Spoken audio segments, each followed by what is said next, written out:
Okay, maayong gabi sa tanan mga kaigsunan. Nasab kita sa maong programa The Gospel of the Kingdom o ginaot nga naga-tune in na po ang inyong mga cellphone karon o salamat sa Ginoo nga nagabalik na po damo koneksyon o atong ipadayon ang ato ang nabiyaan nga main subject, the Gospel of the Kingdom. O nini nga gabi karon mga kaigsunan atong hisgutan usab ang subject nga change your future. Sa mga kaigsunan ko da sa Ginoo, naa sa imuhang makamot ang maong pag-usab tungod kay doon na tayo freedom of choice o walay magpakialam ni ana both sides sa mga gamahanan mo po si Satanas, pero dili siya makapakialam sa tuang power of choice o bisan pa ang Ginoo. So mo na nga nasa imo ang makamot ang pag-change sa imuhang kaugmaon. So mo na ito ang title karon ini gabi, change your future. Shout out dahil sa tanan nga mga Covenanted churches, Covenanted pastors o Luzon, Visayas and Mindanao. O nini nga gabi alas 11:09 sa mao nga kagabion sa adlaw nga Sabado, pizza 22 sa bulan sa February. O simbahon na to ugma ang atong buhi nga Dios Garrison. So padayon ta atong kining gitawag nga golden text karon makita sa Deuteronomy chapter 32 verse 29. Og matod pa dinhi o makinadmanon unta sila aron na mahibaloan nila kini aron na palandungon nila ang ilahang kaulahian. So laygon kayo ang pulong sa Ginoo nga akong ibasa sa di palang dugay matud pa sa English. O that they were wise, that they understood this, that they would consider their letter end. So inaot nga nakapamalandong ta karon ni gabi sa tanan nga nag-open sa application sa inyo nga sa Facebook karon ato nga makita ang future nga nagitawag nga past, present and future. So mga kaigsunan ko da sa Ginoo, atong makita din nga duha lang kadalan. Adunay gamay nga dalan, ang narrow way o kanang gitawag nga broad way. So pili ka kung gusto ka niini nga lapad nga dalan, so walay mga bawal. Pero kining gamay nga dalan, daghan kayo bawal, pero nindot kayo ang imuhang future. So sa nagsubay sa dakong dalan, adunay maluas pagkaimpirnuhanon ug naapoy naglakaw diha ang kanang tao nga impirnuhonon. So inyong napansin ang mao nga PowerPoint kada araw niya na. So managsama ra sila og giagian, no? Nga very easy, very simple. Pero kining gitawag nga narrow way nga hiktin og lisod nga dalan, jutay ra ang nakakaplag niini. Og ang kaulahian niini, ang future mo ang pagsulod sa gingharian. So as you can see the illustration nga dunay gitawag nga bag-ong Jerusalem o New Earth o kining gitawag nga Lake of Fire nga wala diya nasulod sa bagong kalibutan o bagong Jerusalem. O dunay promotion nga gi-establishar sa Ginoo diha sa kabinet training gikan sa kaaway patakita antod nga mahimo kang servant o nag-accelerate ang maong promotion hantod na mahimo nimong higala sa Kristo og mahimo nimong bisuon og ang pinakanindot ini himuon ka niyang hari sama niya og himuon kang Dios nga gamay kasama kang Kristo. So mao kini ang promotion diha sa gingharian sa ato ang Ginoo nga angay nato nga subayon o matunan o tinguhaon. So inyo nakita mga kaigsunan ang moong illustration o mubasa na punta sa mga backup scripture nini matud pa sa Salmo 103 verse 9, dili man sa kanunay nagabadlong siya ni magatipig siya sa iyang kasuko sa walay katapusan. So inyo na ka buta na atong Ginoo, dili siya sigig yaw-yaw, dili sigig hingasaba. For I will not content forever, neither will I be always wroth, for the spirit should fail before me, and the souls which I have made. Kaya ako dili makigbisog sa walay katapusan, ni ako makanunayon sa pagpakasuko, kay ang espiritu magakaluya sa akong atubangan ug ang mga kalag nga akong gibuhat. So nakita astong Ginoo nga sige da itagyaw-yawan niya luya kita, no? Muna nga ang taong wise, one word is enough for a wise man, pero kining dili wise sige ginagyaw-yawan. Og ang dilin sa Ginoo duha ra kini ka bisis, no? 2 times advice, Titus 3:10, og dili ka mamati na apoy strategy ang Dios matud pa sa Salmo 81 bersikulo 11 at sa 12, pasagdan ka na niya. Og ikatulo nga dealing sa Dios, likayan ka na, no? Keep distance, 2 Thessalonians 3:6. So muna ang God's dealing sa mga tao nga diin doon ay mga gahig ulo, doon na po yung mga matinumanon o dili lisod tudluan.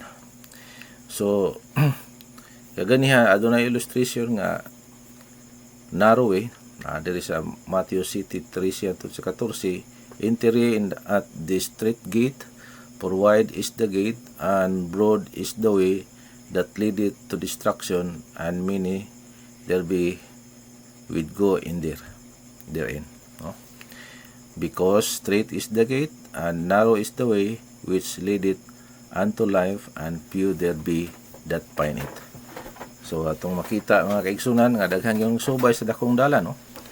Sumulod kamo agi sa pultahan nga masigpit, kay dako ang pultahan og sangkad ang dalan nga nagapadulong sa kapildihan, og daghan ang nagasulod agi niini. Kay masigpit ang pultahan og hiktin ang dalan nga padulong sa kinabuhi, og diutay ra ang mga nakatultol niini. So mga kaigsunan, klaro kay sa Biblia nga ang nagasunod sa Ginoo diutay ra. Lucas 12:32, ayaw kamo pagkahadlok diutay panon, kay gikahimutan sa inyong amahan ang paghatag kaninyo sa gingharian. So di basta-basta ang kapalit sa nagsubay sa gamayng dalan, although nga malisod, pero makaya gid sa tao, kay kita na si Ginoo yang ihatag ang gingharian sa mga nagasubay nga namahadlok ko niini. Fear not, little flock, for it is your Father's good pleasure to give you the kingdom. So dugang pa mga referensya, kay dili gani ang kay diin gani ang duha kun tulo magkatigom sa akong ngalan, ana ako sa ilahang taliwala. So mao gini ang pirming gipahinomdom sa Ginoo, no? Dili gyud daghan, no? Bisan kinsa nga magauna og nasayop og dili magpabilin sa doktrina ni Kristo, siya wala makapanag-iya sa Dios. Siya nga nagapabilin sa doktrina ni Kristo, siya nagapanag-iya sa amahan o sa anak. So mao ni ang kining gitawag nga challenge sa matag usa ka nato, no? Walay bisan kinsa nga arang makaalagad og duha ka alagalon kay mahitabo man nga dumta niya ang usa og higugmao niya ang ikaduha o dapigan niya ang usa og tamayo niya ang ikaduha. Dili kamo makaalagad sa Dios og sa mga bahandi. So kompetensya gining bahandi igalag so kay mahimo ni po nining Dios sa imong kaugalingon. So ang atong Dios siloso kayo, buguan atong Ginoo, gusto siya nga loyal gid ka sa iya. So wa nagpasabot nga dili man ta mo gamit og kwarta, maayo man ang kwarta pero dili na to himuong Dios, no? Og daan pa ni sa Old Testament nga ang ubang tao nagakiyang-kiyang, no?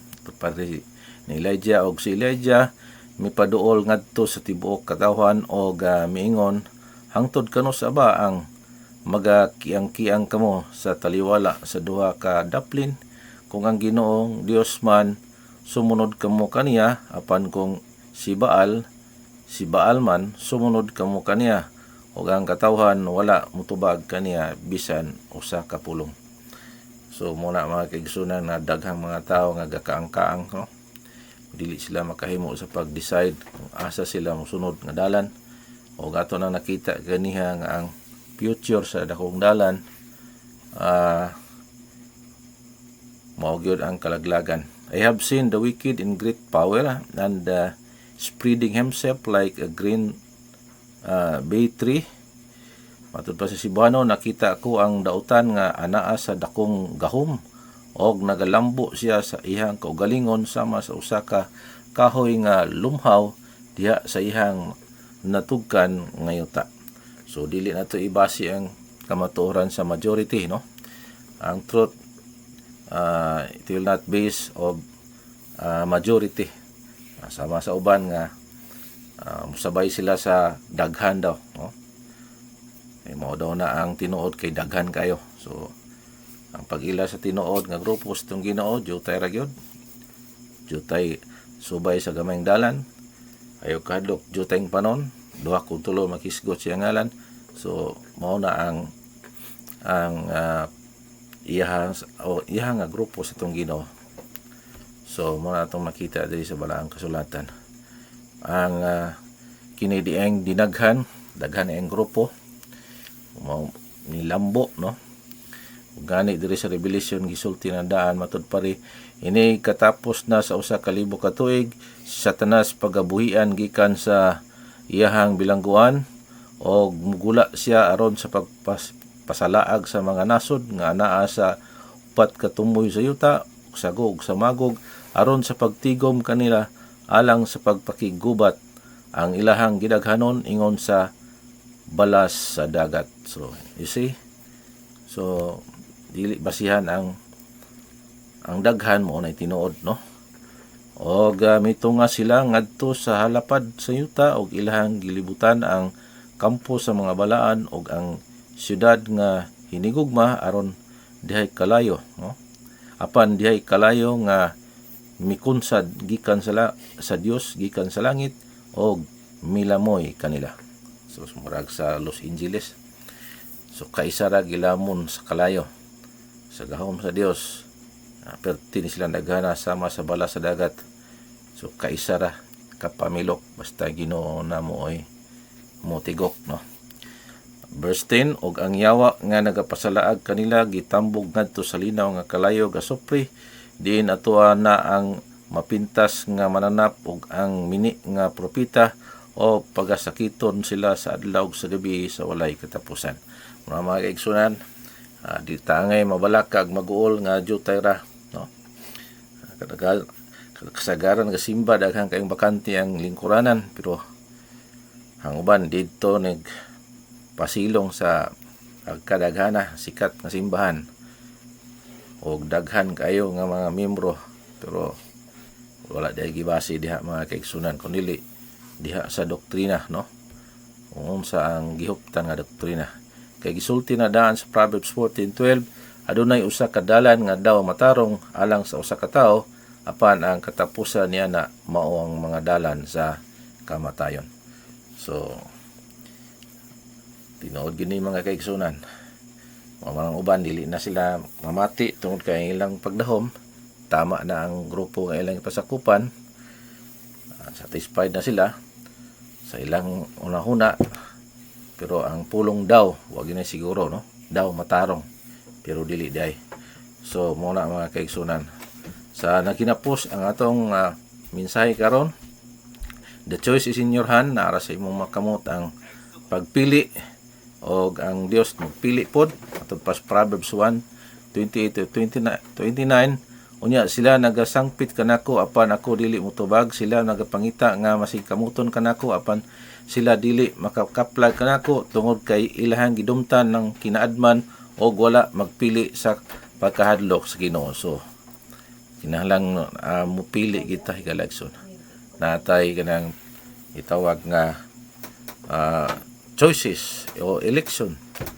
Diyan atong freedom of choice, diha ginato sandig diha sa ato ang Ginoo. So salamat sa inyong pagtakilik. Wala naman ko ikong panahon. Hanggang sa muli, kita-kits tayo mga kaigsunan, o ayaw kalimot sa pag-subscribe, pag-like o pag-share sa akong YouTube channel.